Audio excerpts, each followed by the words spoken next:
Appi, metsloomad elutuas. No kas me sellist Eestit siis tahtsimegi?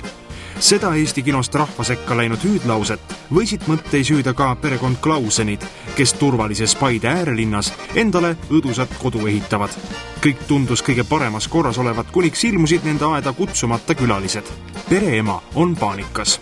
No 2 nädalat iga õhtu on käinud ikka, regulaarselt. No 7-8 paiku kuskil tulevad ja tuuseldavad siin ringi ja siis jooksevad minema jälle. Siin tõmbasid naabrimehel prügikasti laiali. No üldjuhul ikkagist ei taha neid oma koduaeda lasta. Kui laps ikka õues magab näiteks, siis ikka mõtled nagu rohkem lapse peale, et see ei ole vist eriti tervislik. No muidugi praegu nad on pojad, me ei tea, mis neil, kas nad on terved või mitte. Väikese Disendra arust aga mamps pingutab üle ja pabistab liiga palju. Tema rebaseid küll ei karda, sest tal on oma salarelv, indiaani sõjahüüd.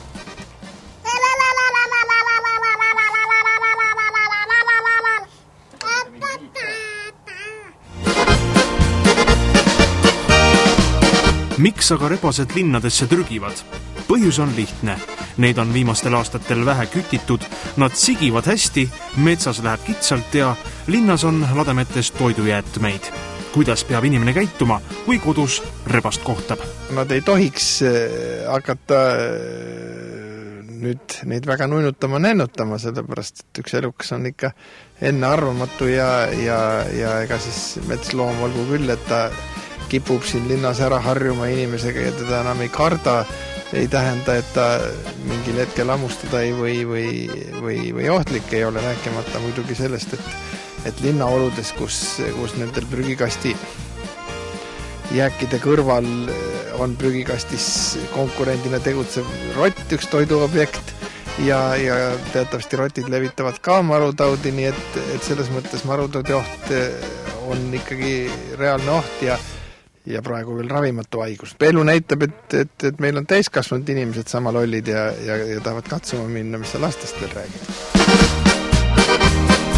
Aga tagasi Paidesse. Klausenite naabrimeest Dmitri arust on kõik hästi.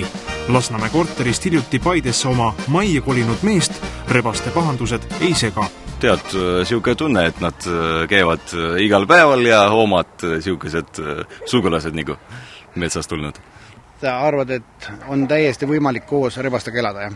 No miks mitte, kui nad hulle ei ole läinud.